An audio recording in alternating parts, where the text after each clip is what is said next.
Menteri Luar Negeri Belanda David van Wil meminta maaf karena juru taktik timnas asal Belanda Patrick Kluivert belum bisa membawa kemenangan untuk Indonesia saat menghadapi Arab Saudi dini hari tadi.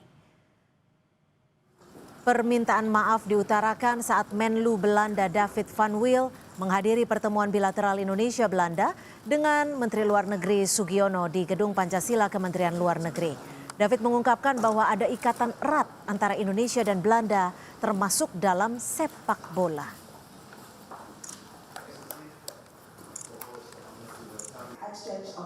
Yesterday, Indonesia played an important match with none other than Patrick Kluivert as your national coach. As a Dutchman, of course, I take special pride in seeing such a football legend contribute to Indonesia's sporting success. And even if the result of yesterday's match was slightly disappointing, and my apologies for the Dutch part in that, there's still a chance for Indonesia to qualify for the World Cup, and I wish the team best of luck. Timnas Indonesia harus mengakui keunggulan Arab Saudi pada pertandingan pertama putaran keempat kualifikasi Piala Dunia 2026 zona Asia. Laga yang berlangsung di King Abdullah Sport City Stadium, Garuda kalah dengan skor 2-3. Indonesia unggul terlebih dahulu melalui gol penalti Cavendish pada menit ke-11. Namun berselang 6 menit, Arab Saudi menyamakan kedudukan lewat Abu Al-Shamad. Tuan rumah kemudian menutup babak pertama dengan gol dari Firas Al-Buraikan pada menit ke-34. Skor 2-1 untuk keunggulan The Green Falcon bertahan hingga turun minum.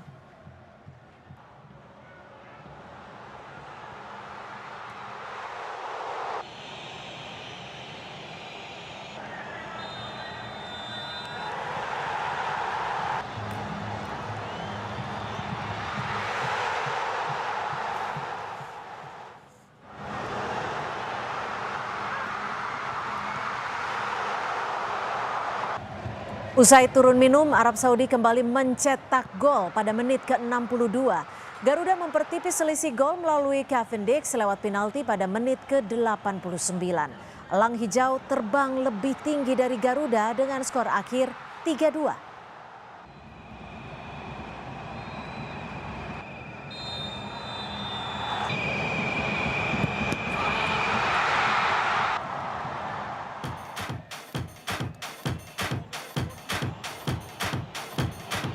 Timnas Indonesia menelan kekalahan dari Arab Saudi pada pertandingan pertama putaran keempat kualifikasi Piala Dunia 2026 zona Asia. Skuad Garuda kalah dengan skor 2-3. 2 gol Timnas Indonesia ke gawang Arab Saudi disumbangkan Cavendish melalui penalti. Sementara Martin Paes bermain cukup apik. Tak ingin berlarut-larut dalam kekecewaan, pelatih Timnas Indonesia Patrick Kluivert ingin segera bangkit dan bersiap untuk laga melawan Irak.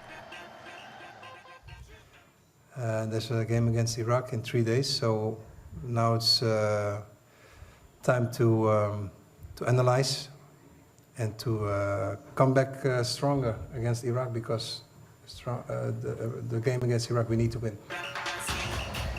Meski peluang lolos ke Piala Dunia 2026 masih ada, analis sepak bola Muhammad Kusnaini mewanti-wanti skuad Garuda harus berbenah dengan meminimalisir kesalahan sendiri di area pertahanan kala melawan Irak. Susunan pemainnya apapun, kalau masih salah-salah sendiri, apalagi salah di daerah pertahanan, itu memang sangat berbahaya. Yang kedua, game plan-nya nanti harus diikuti dengan susunan pemain yang tepat.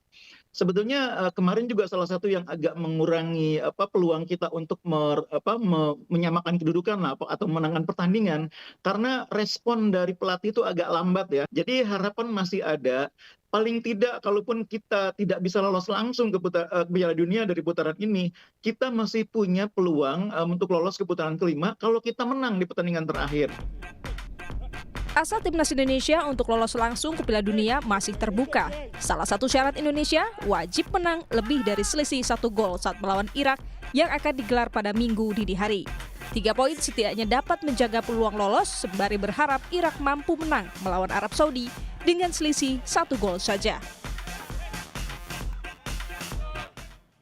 Peluang Timnas Garuda lolos langsung ke Piala Dunia 2026 menipis usai kekalahan dari Arab Saudi. Kita membahas strategi dan apa yang perlu diantisipasi dalam laga melawan Irak. Kita bahas bersama Wesley Hutagalung, analis sepak bola. Bung Wesley, selamat sore. Dari apa yang kita saksikan dini hari tadi? Apa saja yang perlu dievaluasi agar nantinya timnas Indonesia saat melawan Irak bisa lebih baik lagi? Bagi saya, kita menonton dengan penuh pertanyaan, aspek kejutan yang tadinya kita pikir akan mengejutkan lawan, ternyata mengejutkan kita sendiri dengan formasi, dengan komposisi dan kerangka tim yang dicoba-coba di pertandingan yang sangat serius ini. Ya hasilnya yang terkejut adalah kita, Mbak Cynthia, bukannya lawan. Dan tadi benar bahwa kita tidak bisa berkembang luas, kita ditekan terus. Tapi catatan saya adalah menempatkan Mark Klok dan Joe Pelupessy berbarengan, dan mereka berebut area wilayah, tidak berbagi dan tidak mensuplai bola. Itu yang menjadi catatan saya adalah itu pemilihan kerangka tim, starting line-up-nya siapa, dan orang yang tepat. Karena yang membedakan pelatih itu, Mbak Cynthia, adalah keputusan dan feeling instingnya. Ketika dia mengambil keputusan, dia harus memakai insting dia.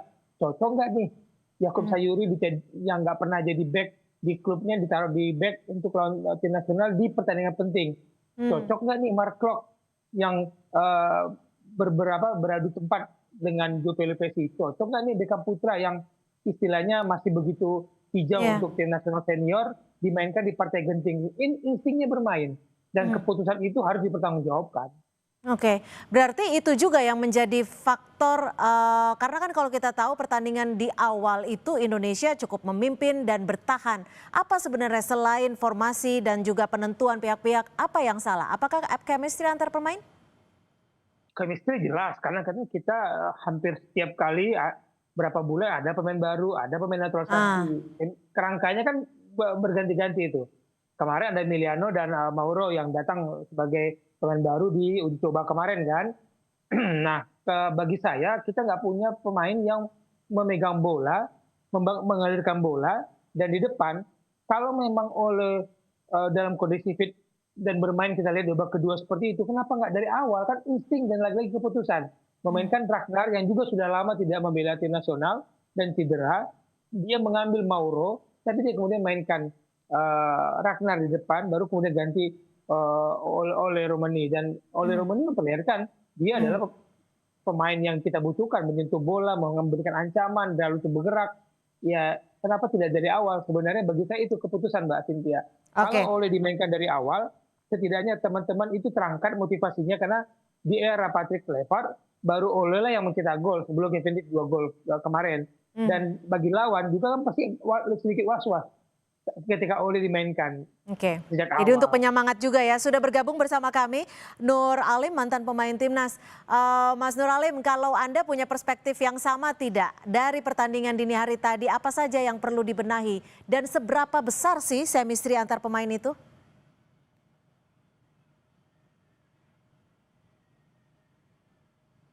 Mas Nur Alim.